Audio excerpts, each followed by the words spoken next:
I'll take a stand, declare the truth. I don't care if it bothers you. I'm gonna speak it louder above the noise. Not gonna budge, not gonna move. Come on, my friends, I need to hear you. Come on, let's speak it louder above the noise.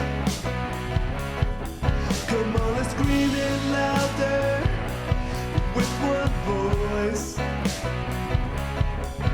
I unmask myself so the world can see something that's a part of my story. Not gonna hide it. Oh no, not gonna hide it. I unmask myself so the world can see something that'll help another soul in me. Not gonna hide it. Oh no, not gonna hide it. Oh no, not gonna hide it. Oh no, not gonna hide it. Hello, everybody, and welcome to a special episode of Shut the F Up. Allison, nice to be with you. We're going to do some short-form content about a pretty important topic that affects a lot of people. So, Allison, let's talk about it.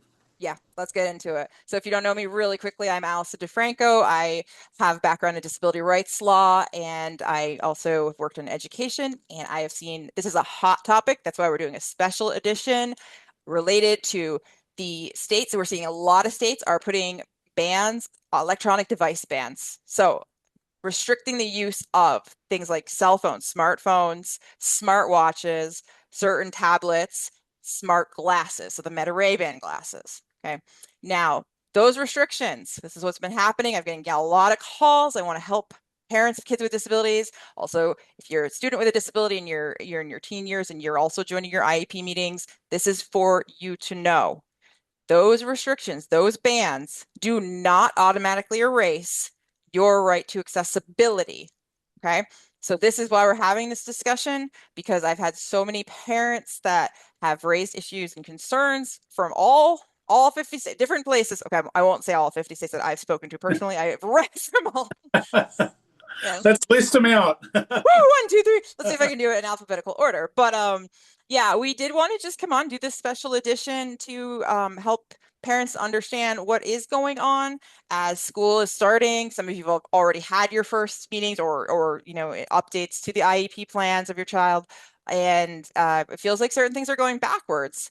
And school districts are saying things like, okay, because of this new state mandate, because of this new state law, whatever it may be, we just wanted to come on here very quickly and help parents. And again, if you're a student, I always want to make very clear that I know a lot of students, as they are, depending on the age, they also join the meeting with their parents, and that's really important to note.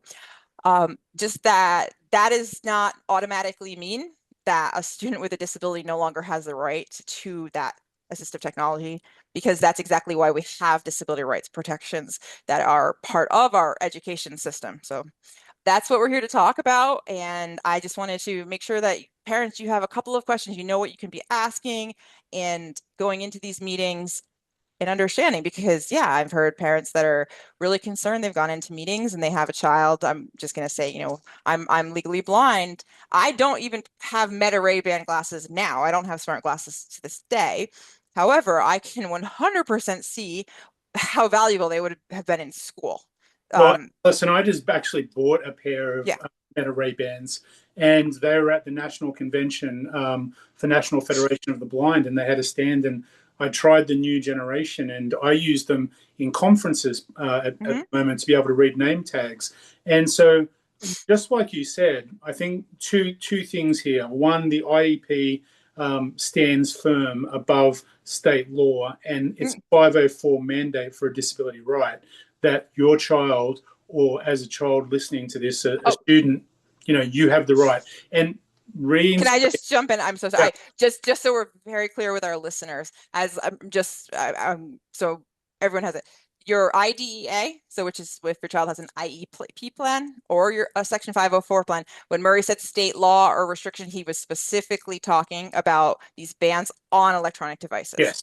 I'm Yes. only making that clarification because No, I good do clarification. want people to know your state law and policies. Some of your states have already come out with guidance for school districts. So if you can find that, you're able to bring that, email that to your school district. That's the only reason I wanted to jump in No, on that one. it was a good articulation. So, one of the things that we teach, and so I own my own business. I'm the CEO of a company that works in transition and student transitions with state agencies. And one of the things that we're really trying to teach is advocacy for students. And so, if you're in an environment in your school where you don't have accessibility or inclusion with adaptive devices to do the work, like read the board or read documents, books, things like that. That is a genuine right that you have. And so, Allison, talk about some of the things that parents have brought up to you that you think are really relevant to be talking about in this short-term episode.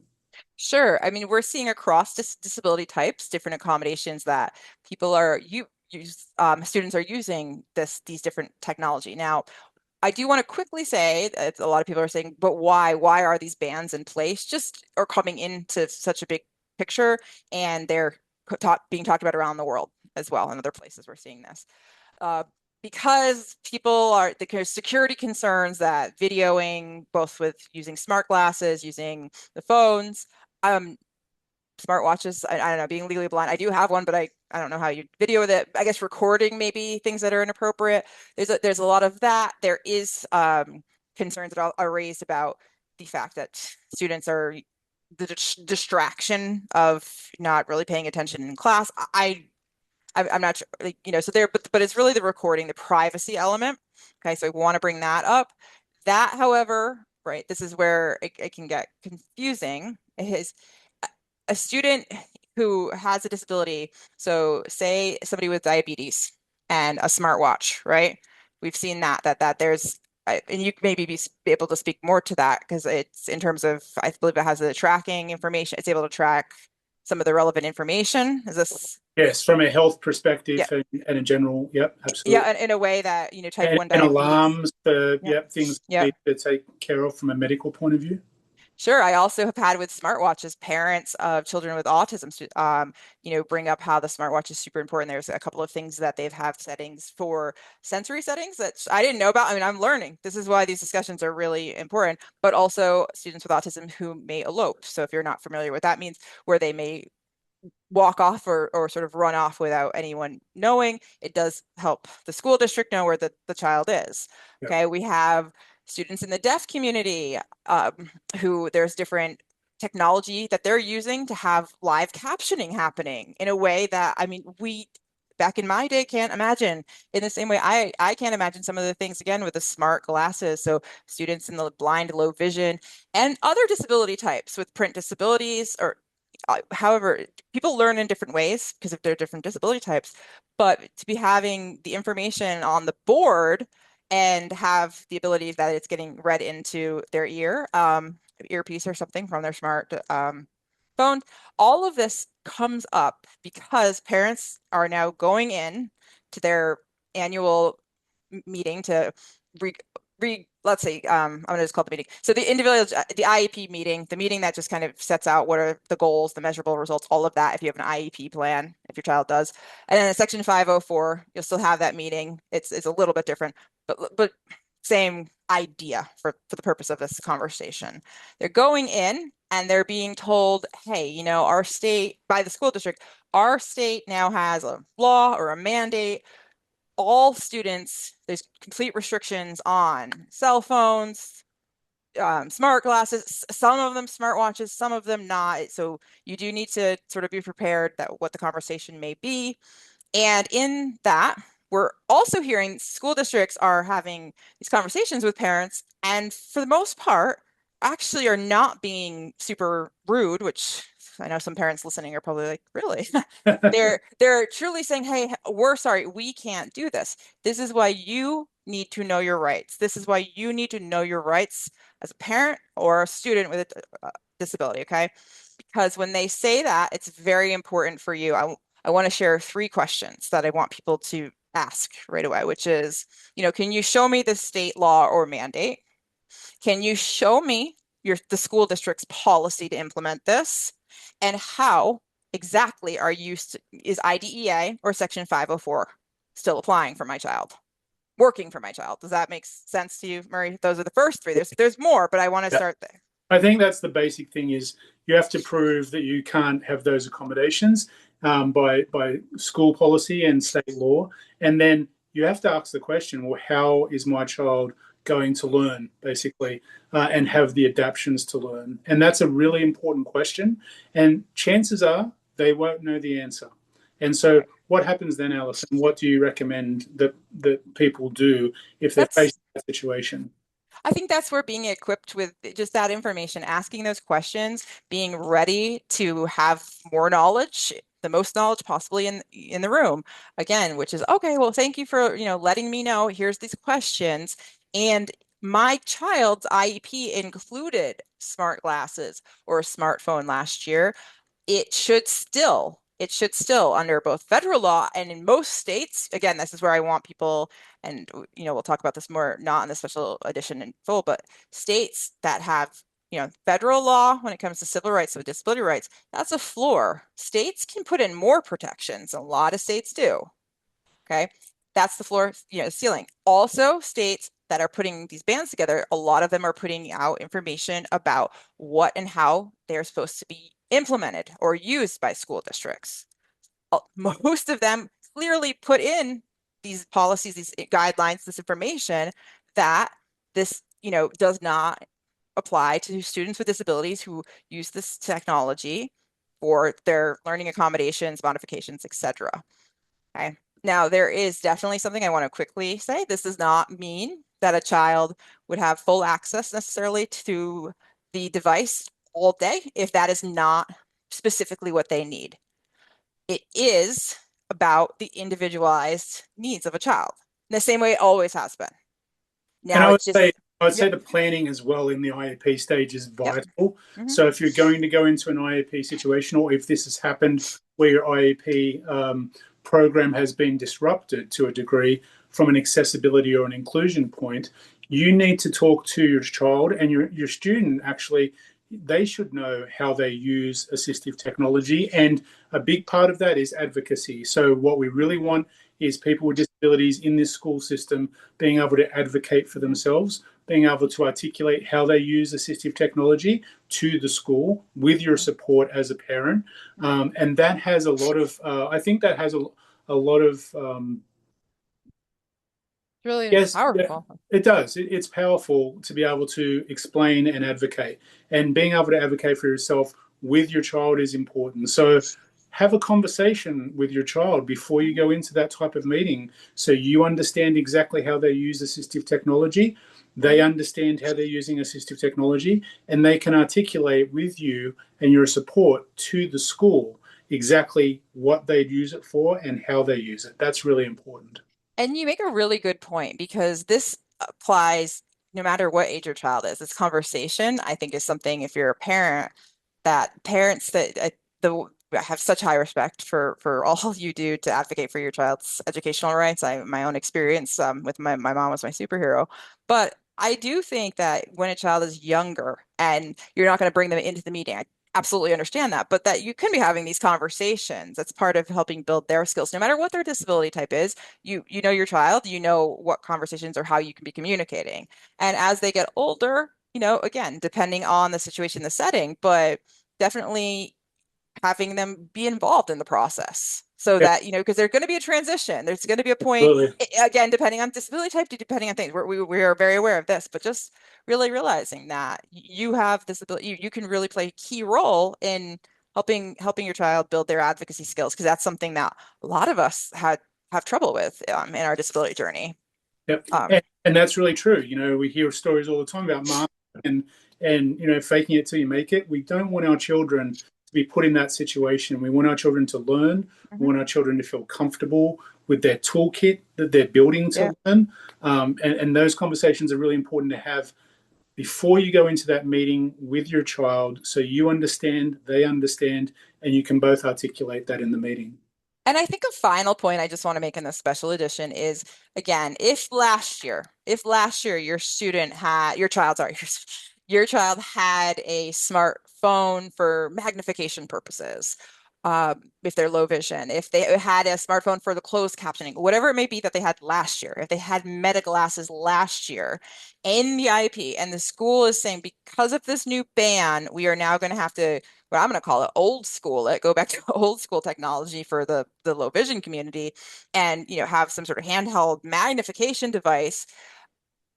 I really want you to make sure that you're questioning that. You're not just saying, oh, okay, because that's where this is, accessibility matters. This And new it's ban not can't be. accessibility and inclusion, it's actually capability to work.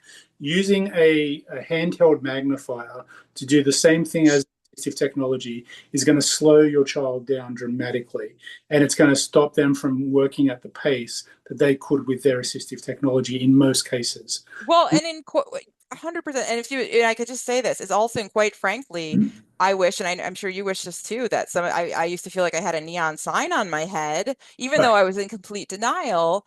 And as you just said, these things that they're not. First off, if you're, depending on your disability type, if it's something that's progressive, they're not even equipping you for the future.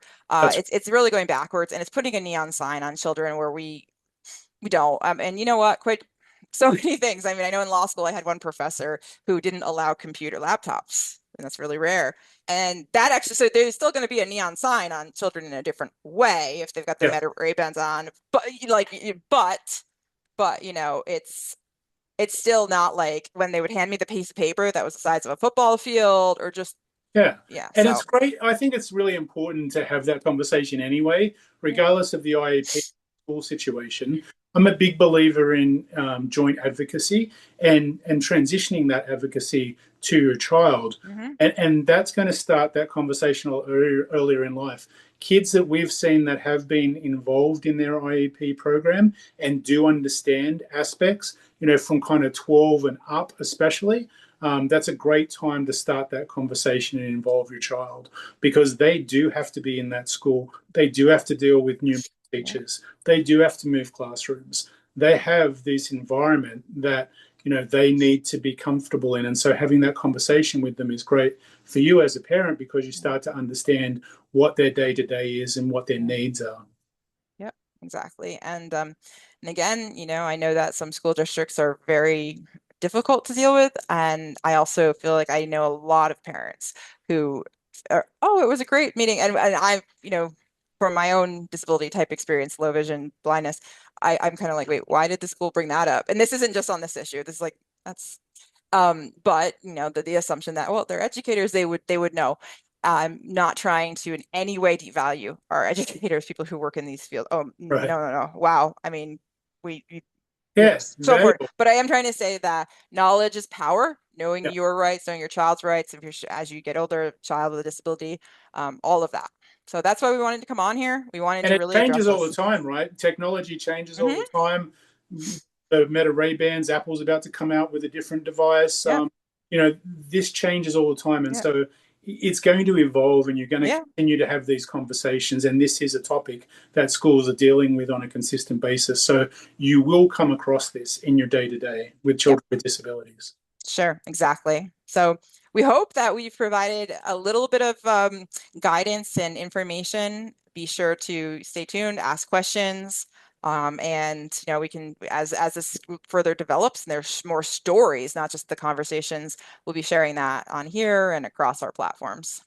Awesome. Thanks, Allison. It's been great doing this short-term content for you. Parents, tell us about your experiences. Please. When you go to these IEP meetings, tell us about what's happening.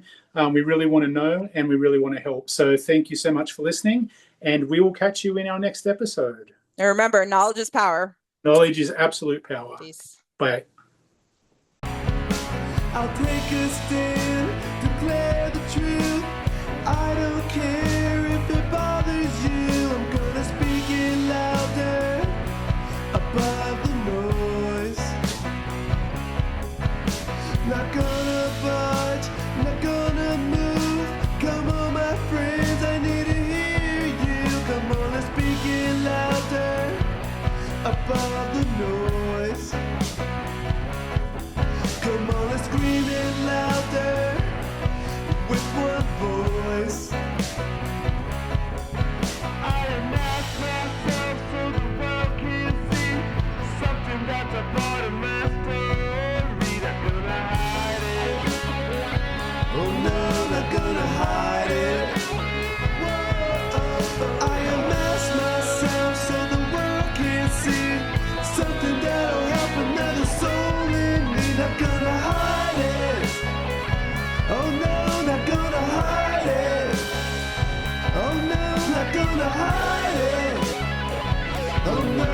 gonna hide